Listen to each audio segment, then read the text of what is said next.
Boa noite, prazer estar aqui de novo, conversando com vocês. Estamos aí mais uma vez.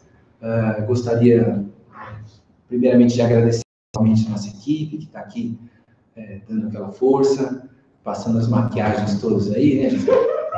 E agradecer a companhia de vocês para mais uma palestra. Primeiro, passar uns recadinhos, dizer que a gente ficou muito satisfeito, a gente tem ficado muito satisfeito, porque as palestras têm tido uma audiência cada vez maior.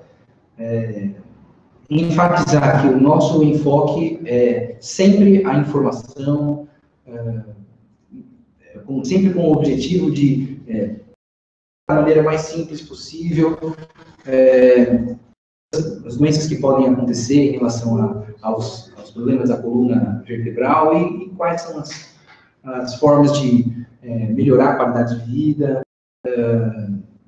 melhorar a maneira de você lidar com as coisas e, sem dúvida, reforçando sempre que tudo que a gente faz aqui não substitui nenhuma a avaliação médica, a consulta do seu médico, do seu especialista, daquele profissional da sua confiança.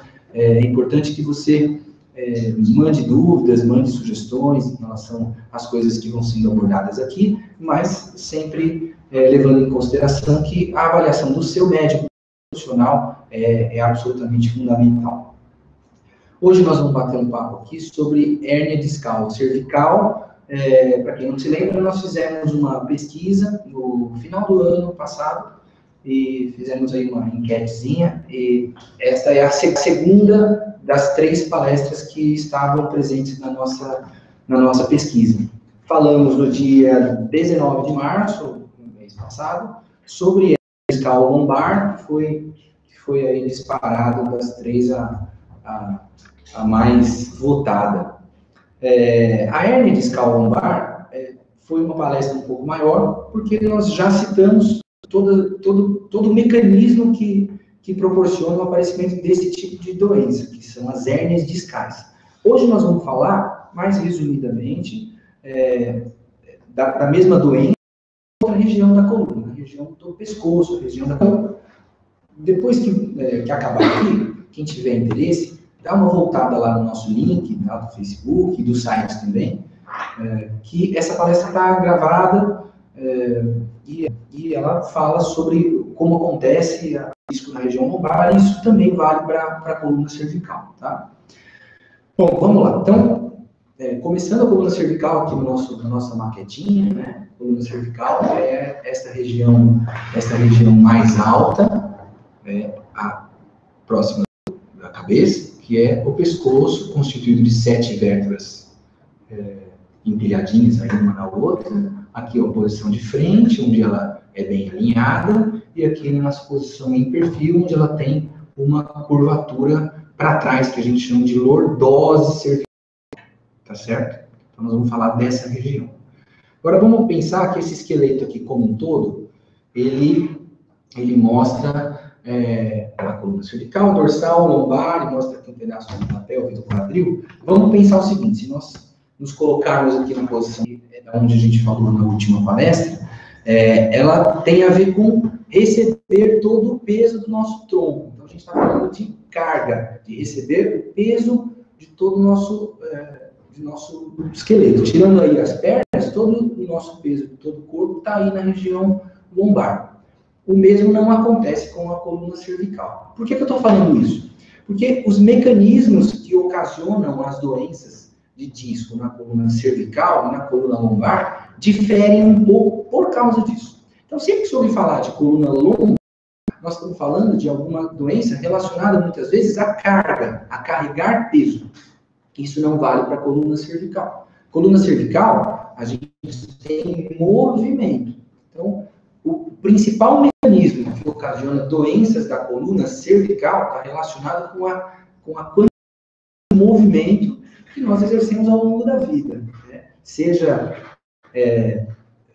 por uma atividade diária, uma atividade desportiva, atividade de lazer, enfim, no nosso trabalho, nós não paramos para pensar a quantidade de movimentos que a gente tem na coluna cervical, no nosso pescoço. você olha de um lado para o outro de uma maneira completamente involuntária, nem percebe. Né? Então, a mobilidade da coluna cervical é o que determina muitas vezes o aparecimento desse tipo de sintoma. Né? Olha que dado interessante. 25% das pessoas com mais de 50 anos tem, a gente está atravessando na rua agora aqui, que tem hérnia discal cervical e não sabe que tem. Isso também falei na palestra da lombar. Por que isso acontece?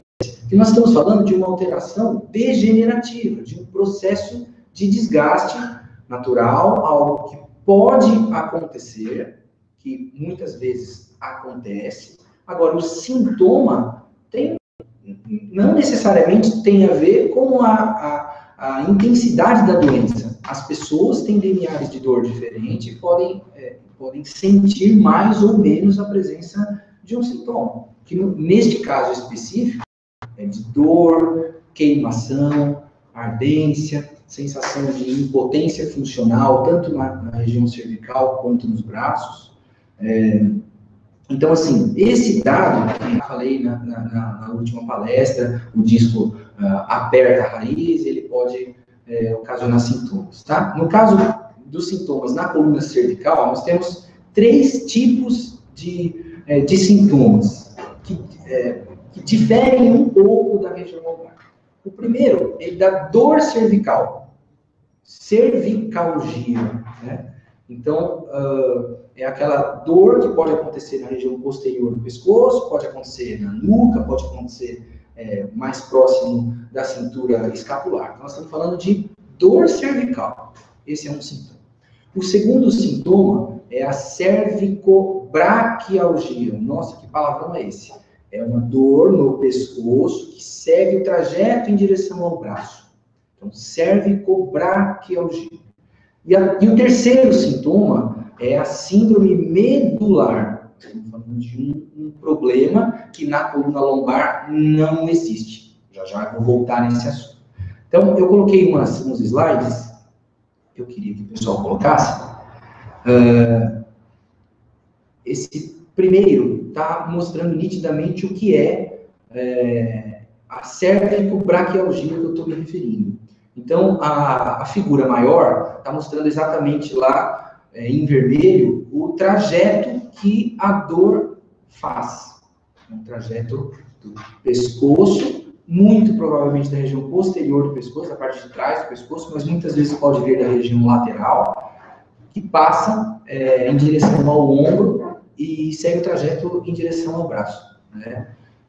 Muitas vezes, ele simula um problema no ombro, né? Eu tenho aqui, eu tenho patologias do ombro que podem simular, às vezes, um problema na coluna cervical. As figuras menores, que estão lá em cima no slide, mostram os trajetos onde determinados nervos podem ocasionar o sintoma que vai para o braço. Então, o azul escurinho, o azul mais claro, o cinza, o preto. Então, é dividido em faixas. Você consegue observar que nosso corpo ali, o braço e até o tórax, ele está dividido em faixas. Essas faixas representam as áreas sensitivas de cada nervinho que sai da coluna. Tá? Vamos colocar o próximo?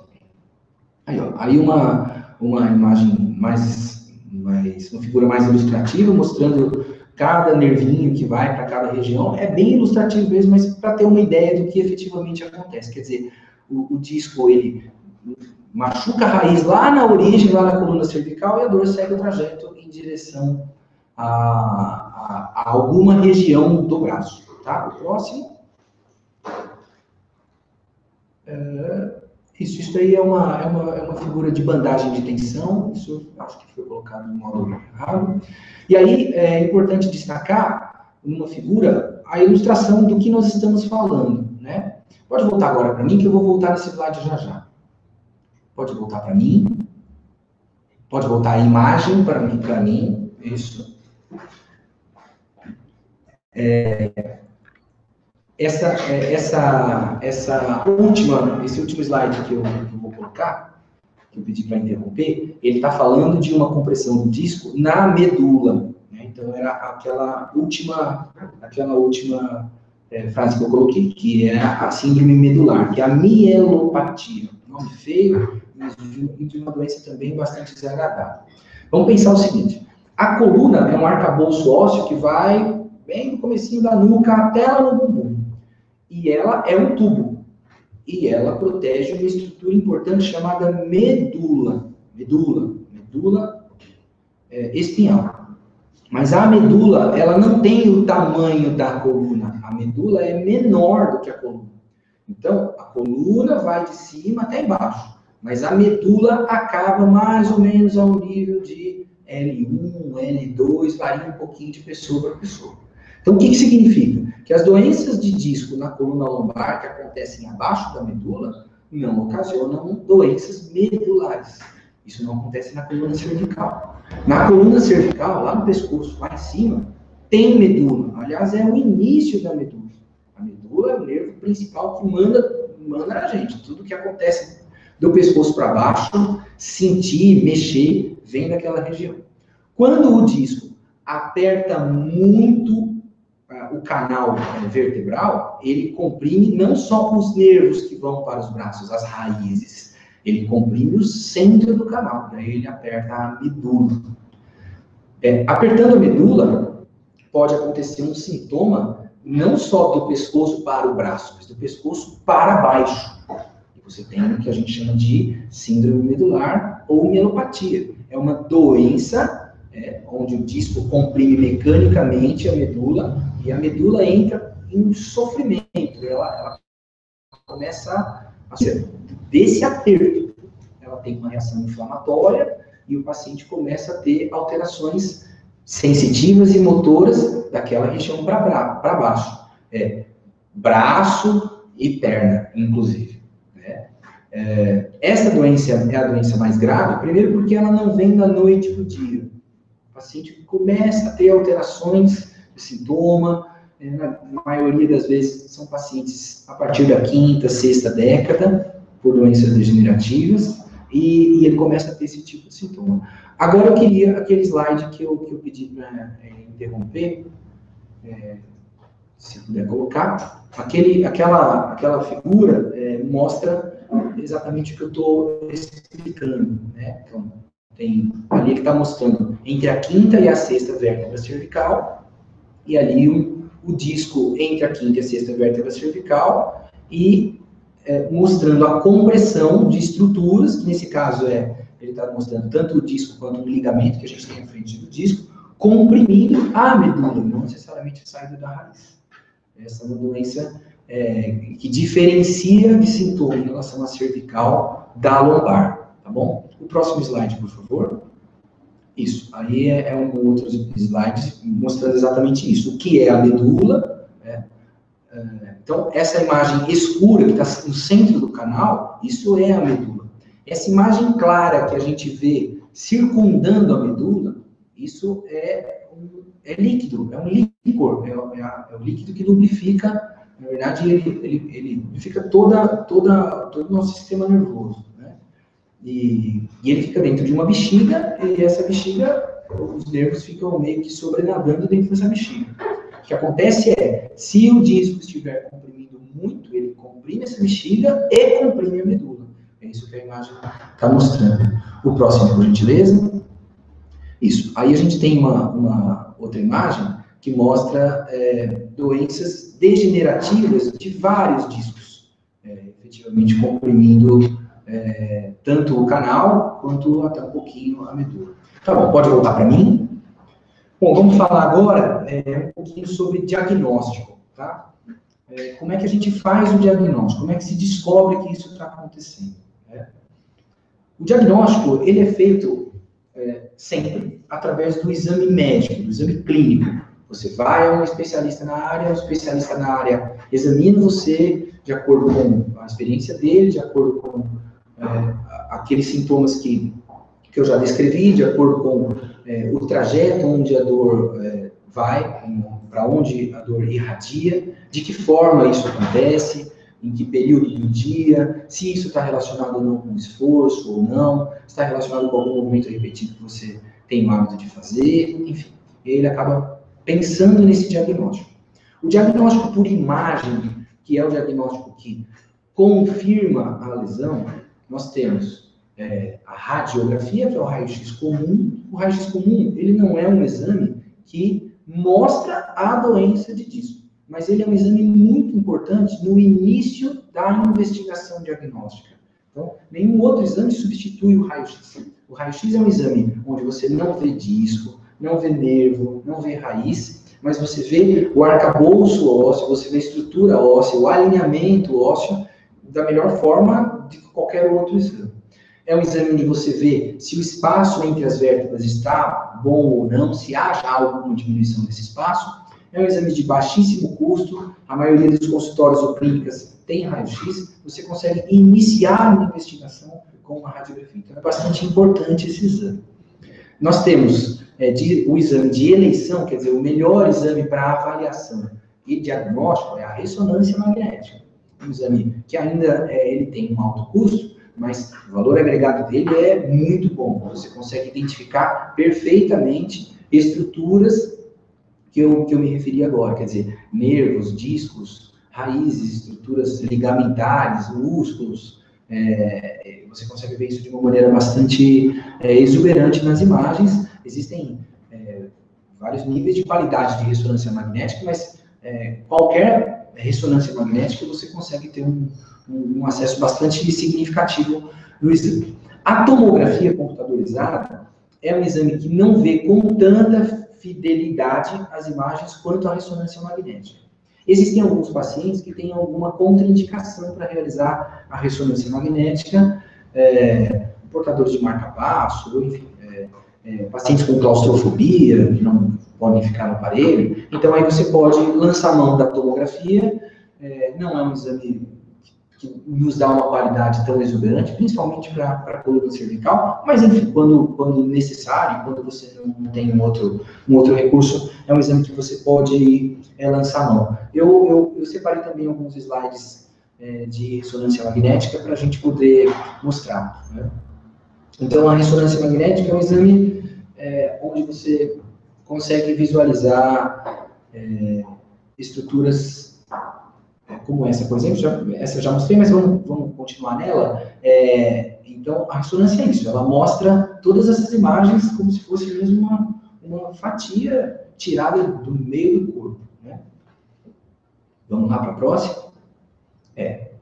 Se você intercalar aquela imagem com esse desenho, você consegue ver que a ressonância magnética realmente ela é bastante fiel ao que acontece de verdade, né? Então, ele está mostrando, você volta para o anterior, né, por gentileza, e aí você vê a compressão e compara, volta a próxima, isso, e aí você compara a estrutura, os discos, e ali onde ocorre a compressão pelo disco. Próxima, por gentileza. Isso. Aí é um exame que ficou um pouco escuro, mas também ele mostra, nesse caso, aquela mielopatia que eu vinha falando. Os discos comprimem tão violentamente todo o canal, né, e essa compressão está acontecendo nitidamente pelo disco, onde está mostrando a área azul ali, a seta azul, né? Aí é uma imagem mostrando, uma figura mostrando qual é a patologia do disco, quer dizer, quando o disco ele rompe aquela bolachinha recheada que a gente conversou da última vez, e ele invade o canal e as estruturas nervosas. Nesse caso, a figura do lado direito mostra que ele comprime tanto a saída do nervo, quanto o próprio canal medular e a medula propriamente dita, tá bom?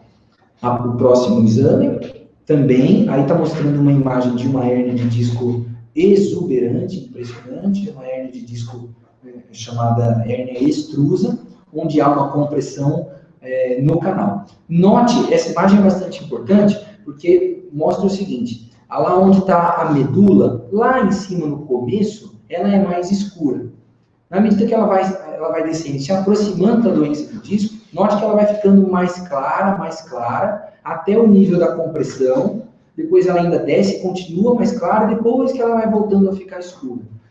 Que imagem é essa? Essa é uma imagem da mielopatia, é aquilo que eu disse, quer dizer, o edema medular, é a lesão inflamatória grave. Possível e provavelmente, um paciente que tem um sintoma desse tem uma alteração física importante, uma alteração neurológica importante, uma dificuldade de movimentação, muito provavelmente, dessa região para baixo, estou falando do pescoço para baixo. Esse cliente portador dessas imagens, possivelmente ele tem uma plegia, né, ou uma paresia ou uma plegia. A próxima imagem, por favor. Aí a mesma coisa, mostrando um nível de estreitamento do canal, né, por uma doença de disco, e naquele nível de baixo, entre a quinta e a sexta vértebra lombar, você vê que o disco ele nem é tão grande, mas foi suficiente para comprimir e ocasionar aquela imagem esbranquiçada na medula, que é o chamado mieloedema, tá? Mielomalácia. A próxima, isso, pode tirar, volta para mim aqui. Vamos falar agora um pouquinho de tratamento, tá? Quais são os tratamentos empregados para isso? É lógico que quando a gente pensa em tratamento, a gente tem que pensar no tamanho da encrenca. Vamos tratar de acordo com o tamanho da encrenca. Pacientes portadores de doença de disco leve, que tem uma dor cervical localizada, sem sinais de radiação para os braços, sem sinais de compressão medular exuberante, que, graças ao bom Deus, é a maior parte da população, pacientes que têm dor leves ou que nem têm dor, faz um tratamento medicamentoso, um tratamento à base de exercício, tanto para tratar de eventuais fases agudas, quanto para prevenir. Isso é muito importante. Então, pacientes com menor grau de sintomas, tratamento é um tratamento mais da fase aguda e muito mais preventivo. Pacientes que têm sintomas de doença de disco compressivas, quer dizer, onde o disco comprime a raiz e a dor segue o trajeto em direção aos braços, requer uma atenção mais especial. Inicialmente, pode-se pensar no tratamento medicamentoso, sempre eu costumo associar ao tratamento baseado em terapias, quer dizer, fisioterapia e outras terapias de manipulação leve. Insisto, manipulação leve. Nós não estamos falando de virar cambalhota, a gente está falando de uma atividade terapêutica feita por um profissional habilitado. Normalmente isso é uma prescrição médica, né? Seja uma massoterapia, seja uma fisioterapia aplicada, ou qualquer mecanismo de osteopatia, qualquer coisa nesse sentido. O objetivo é alongar as fibras musculares, fortalecer as fibras musculares para que o seu organismo crie uma condição de diminuir essa reação inflamatória do disco. Se isso não melhorar, existem as terapias minimamente invasivas, quer dizer, você pode eventualmente injetar medicamentos na saída daquela raiz, com o objetivo de diminuir o sintoma, agredindo minimamente o paciente, quer dizer, um procedimento meio clínico, meio cirúrgico. A gente faz são bloqueios, onde você injeta uma medicação próxima da saída da raiz, com o objetivo de evitar, de aliviar o sintoma, para que você dê continuidade ao tratamento, ou, infelizmente, em alguns casos, graças a Deus a gente está falando de pouquíssimos casos, menos de 3% dos casos, a intervenção cirúrgica com o objetivo de descomprimir, de remover parcial ou completamente aquele disco que está comprimindo as estruturas. Nesse último caso mais grave, das doenças da mielopatia, onde há compressão medular exuberante, óbvio, se nós estivermos falando de uma compressão medular aguda, com um sintoma agudo, quer dizer, o paciente ele vem desempenhando um quadro de piora arrastado, você está acompanhando essa piora, ela vem ao longo dos dias, da semana, você faz o exame, faz o diagnóstico. O ideal é proceder um processo cirúrgico com o objetivo de descomprimir essa medula mais rapidamente. Muitas vezes, quando o paciente vem para o consultório, ele já tem esse sintoma, ele já tem essa lesão há 1, 2, 3 anos. E muitas vezes, pô, doutor, mas agora não tem que operar? Não necessariamente. Por quê? Porque a nossa medula, ela não é muito suscetível a permanecer apertada por muito tempo. Então, ela tem um machucado, ela tem uma lesão, uma sequela, que pode muitas vezes ser irreversível, você operando ou não. Então, infelizmente, se o diagnóstico é tardio, né, se esse diagnóstico demora para ser feito, e o paciente tem um sintoma já há muito tempo, e a doença já está instalada há muito tempo, os estudos mostram que operar e não operar tem resultados bastante parecidos. Então, infelizmente, não é sempre que é indicada a cirurgia nesses casos. o caso é muito bem indicado, é formalmente indicado quando o paciente inicia os sintomas e é feito o diagnóstico mostra a compressão. Porém, lembro que, ainda assim, ainda que você faça essa descompressão cirúrgica, ainda que o diagnóstico seja feito de uma maneira aguda, não há garantias onde você vai conseguir garantias que mostrem que você vai conseguir descomprimir isso e descomprimindo o sintoma vai passar completamente. Então, infelizmente, essa é uma doencinha meio enjoada que a gente acaba lidando aí no nosso dia a dia. Eu separei mais alguns slides em relação ao tratamento, para a gente demonstrar tudo isso que eu falei, tá?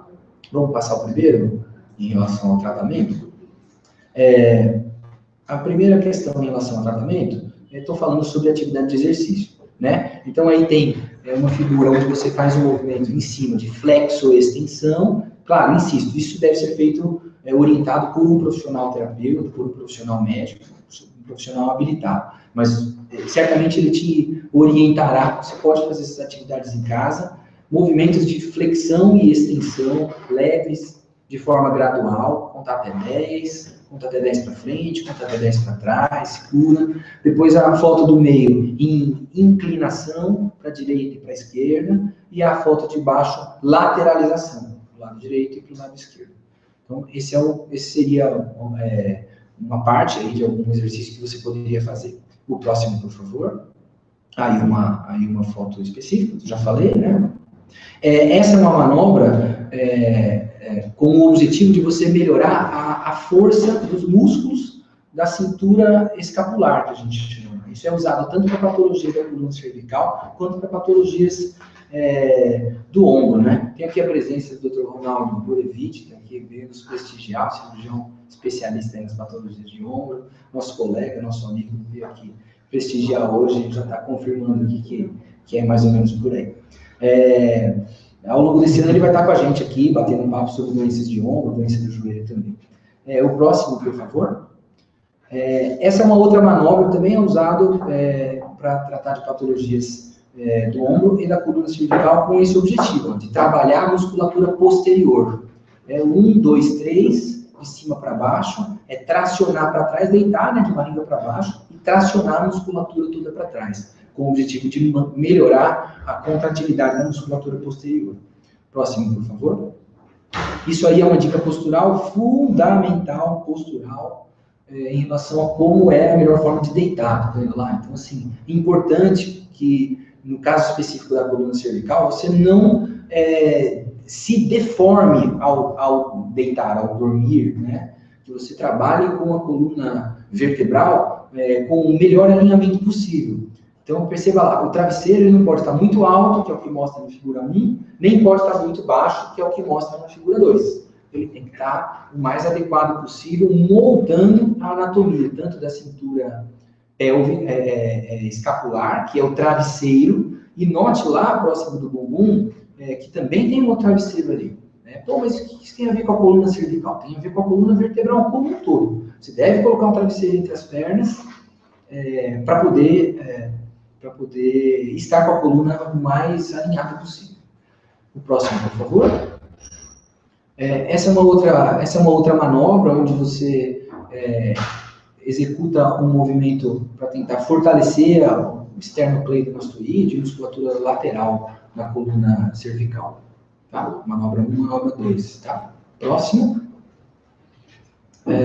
Aí, isso eu já expliquei, né? São aquelas manobras de flexo-extensão, inclinação e lateralização. Isso. E aí a gente já começa a falar, apenas documentar a questão dos tratamentos cirúrgicos, né? Esse primeiro sistema dinâmico, nós estamos falando de uma órtese, de um dispositivo metálico que simula a condição do disco. A gente está falando de uma prótese de disco, é um sistema que substitui o disco. Você abre cirurgicamente, tira o disco que está doente, descomprime a estrutura e coloca um que teoricamente faz a mesma movimentação do disco biológico.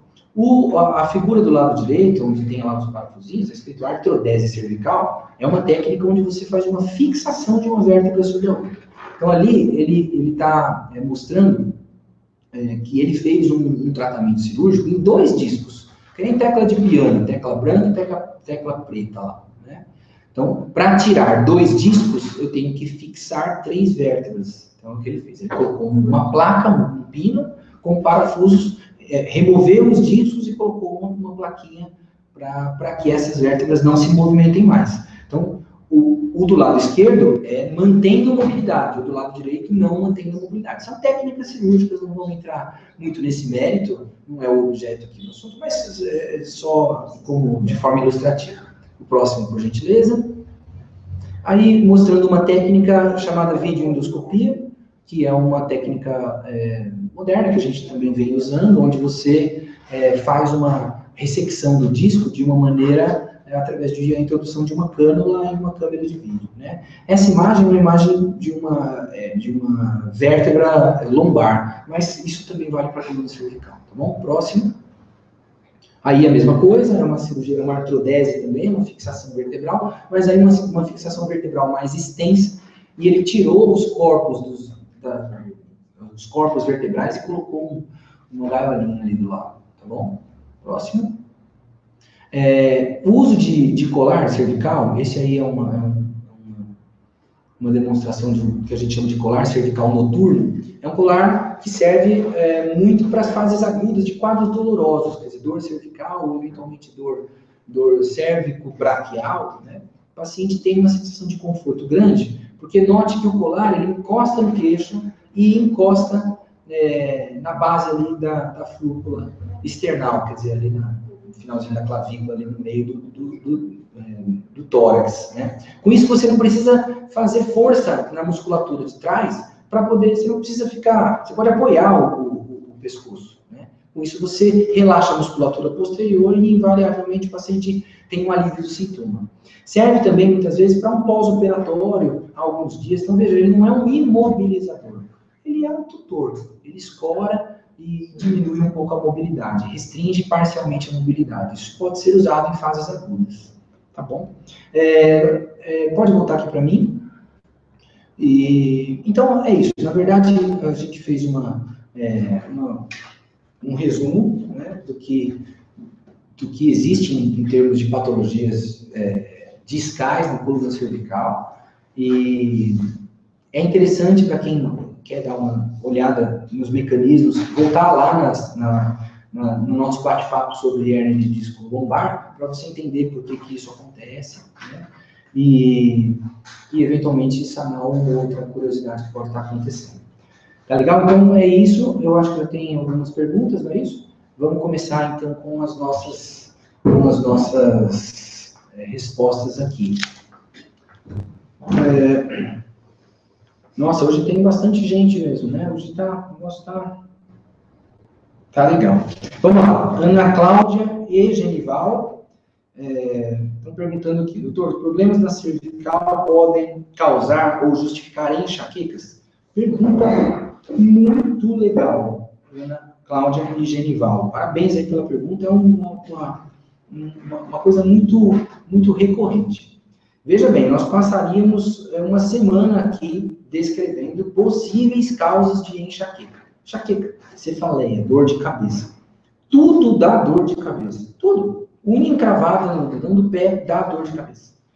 Cefaleia eu tenho certeza, né, doutor Ronaldo? Eu acho que é a principal causa de dor num pronto atendimento, né, em todo o planeta.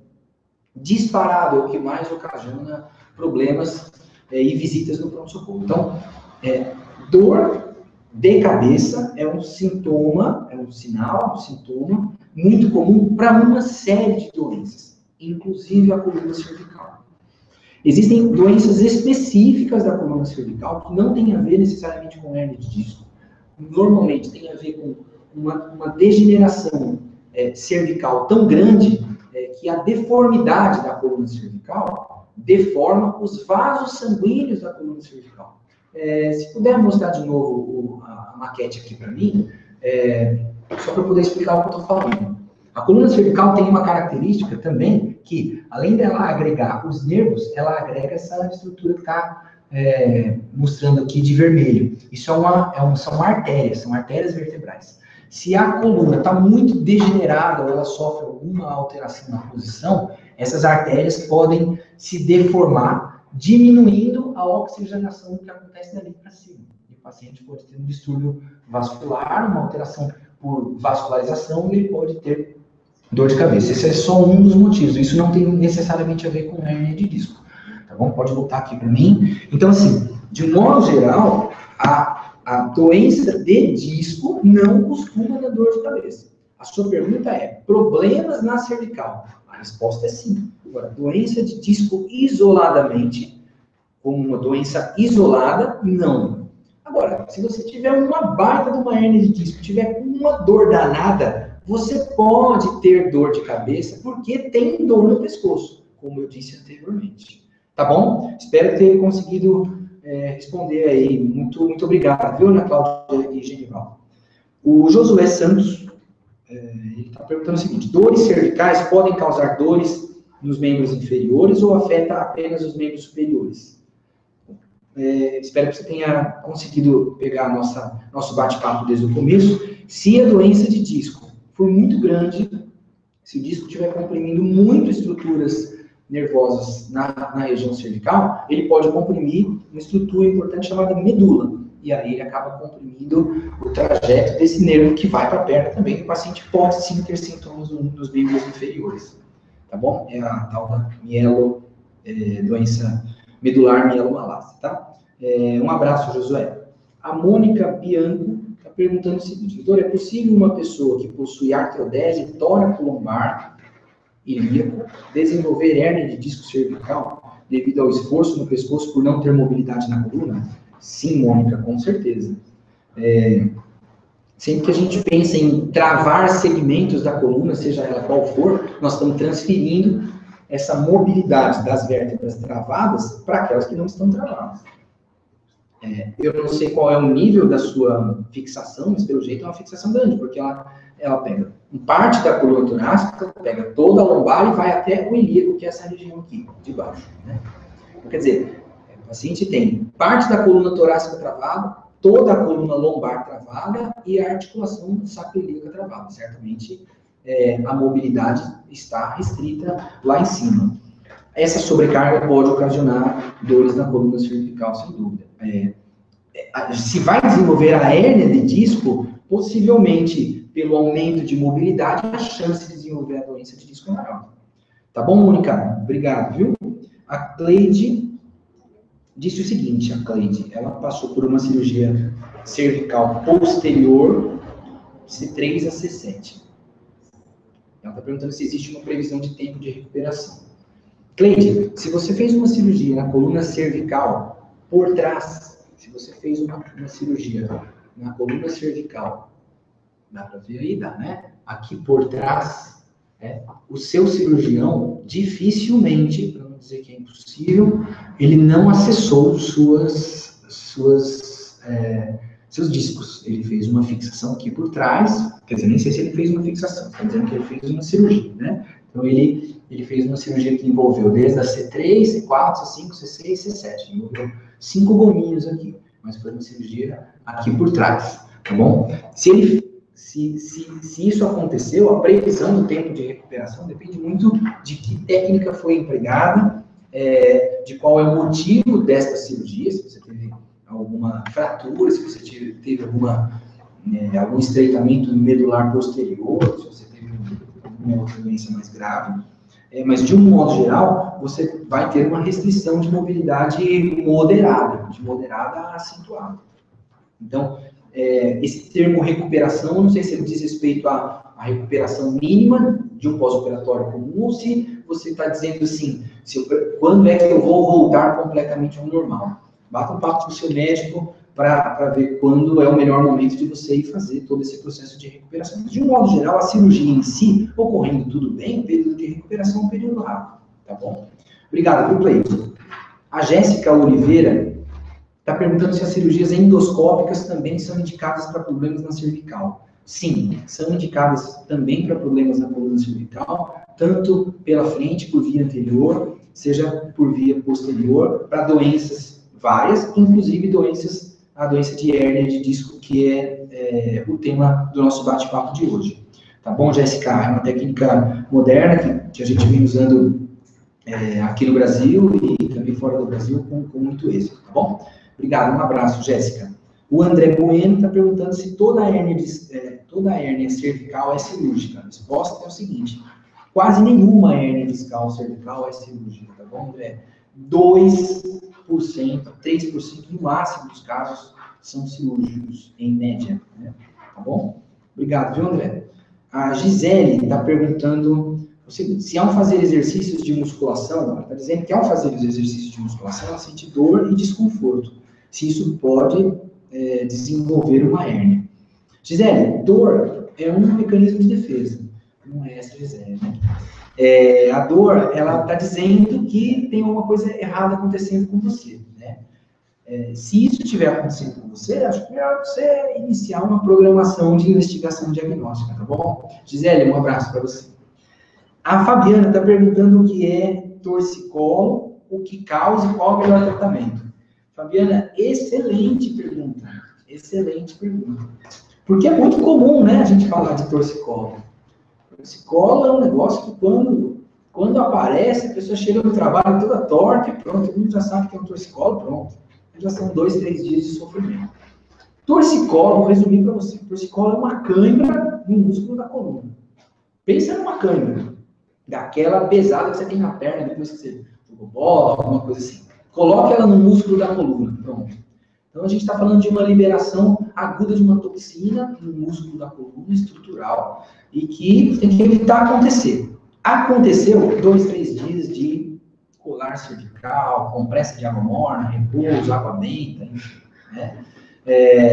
O torcicolo de repetição, aquele torcicolo que vem acontecendo, é algo que preocupa. Significa que essa musculatura não está bem, ela precisa de algum acompanhamento médico. Então, assim, você ter eventualmente um episódio de torcicolo, realmente pode estar relacionado com algum distúrbio postural que você teve no dia anterior, na noite, num dia de serviço que você ficou até mais tarde, num final de semana prolongado, você fez algum esforço que não deveria fazer, falta de condicionamento físico. Mas torcicolo de repetição é algo que precisa ser investigado. Tá bom, Fabiana? Obrigado pelo contato. E a Tânia Silva está perguntando o seguinte: quais as complicações pós-operatórias da cirurgia cervical, se ela corre o risco de ter problemas para se alimentar e se a voz corre risco de alteração permanente e temporária. Excelente pergunta também, Tânia. Então, vamos lá. Por etapas aqui. Quais são as complicações? Difícil falar assim rapidamente. Toda cirurgia tem complicações, tanto de natureza clínica, quer dizer, pode ter complicações, tanto de natureza clínica quanto de natureza técnica. Então, natureza clínica, você pode ter um problema anestésico, ter um problema cardíaco, um problema pulmonar no pós-operatório, enfim, problema renal, são problemas que podem acontecer e muitas vezes, mesmo com exames pré-operatórios bem avaliados, com uma boa avaliação cardiovascular, você está sujeito. Isso vale para a coluna cervical, para a lombar, para qualquer outra patologia, né? Então, complicações clínicas não vão entrar nesse mérito. Complicações técnicas, você está falando de 3 complicações técnicas possíveis para a coluna cervical. Problemas para se alimentar, né? A maior parte das cirurgias na coluna cervical para tratar de doença de disco, praticamente todas elas, são feitas com um corte aqui na frente. Então, você faz um corte aqui na frente, dependendo do nível, ele pode ser grande assim, ou ele pode ser um corte pequeno. Só que você tem que abrir e afastar as estruturas que fazem você engolir, para poder chegar, acessar no disco. Esse afastamento dessas estruturas durante o ato cirúrgico pode machucar parcial, às vezes completamente, estruturas que participam do processo de deglutição. Ainda assim, você pode ter essa alteração intraoperatória e ainda assim você pode ter problemas no pós-operatório tardio. Desculpe. Esse pós-operatório tardio pode ser pela presença da placa que foi colocada na frente, acaba empurrando as estruturas, pode ser por alguma fístula, algum furinho que ficou, enfim, podem ter algumas complicações em relação a isso. E sobre a voz. A voz é o seguinte: existe um nervinho importante nessa via de acesso, chamado nervo laringeu recorrente. É um nervo pequeno, Ele, claro, um cirurgião experiente, ele é isolado quando ele é visto. Normalmente, na dissecção, ele nem é visto, né? Se a dissecção foi no lugar certo. Mas muitas vezes ele é visto. Quando ele é visto, ele tem que ser tecnicamente isolado. E muitas vezes ele não é visto, não consegue ser visto. Isso pode acontecer em qualquer cirurgião, pode acontecer com cirurgiões experientes. E o paciente, e esse nervo, ele pode ser lesionado completamente, ou ele pode ser submetido a uma força de tração. Então, o paciente pode sair da cirurgia, sim, com uma rouquidão, ou com um problema de natureza temporária, aí às vezes permanente. Tá bom, Tânia? Muito obrigado pelo contato. Encerramos. Legal. Queria, mais uma vez, agradecer muito a participação. Hoje nós tivemos aí um volume enorme, novamente, de pessoas ligadas aí online. Dizer que o nosso bate-papo fica gravado, ele fica tanto no site quanto no link aí do Facebook. As perguntas que não puderam ser respondidas serão respondidas por mim e pela nossa equipe ao longo da noite e amanhã, ao longo do horário comercial. O contato pode ser feito via Facebook ou via página da internet, ou via e-mail, ou contato telefônico aqui conosco, tá? Lembrar que, mais uma vez, essas palestras elas têm um caráter absolutamente informativo, nada substitui a sua consulta, a avaliação médica do seu profissional, do profissional da sua confiança. É importante que você pense em relação à questão da prevenção, dos distúrbios posturais, aquilo que você sabe que você está fazendo de uma maneira errada em casa, no trabalho, e para a gente correr atrás desse problema aí, tirar esse problema grave da frente. Tá legal, gente? Boa noite, muito obrigado, um abraço a todos.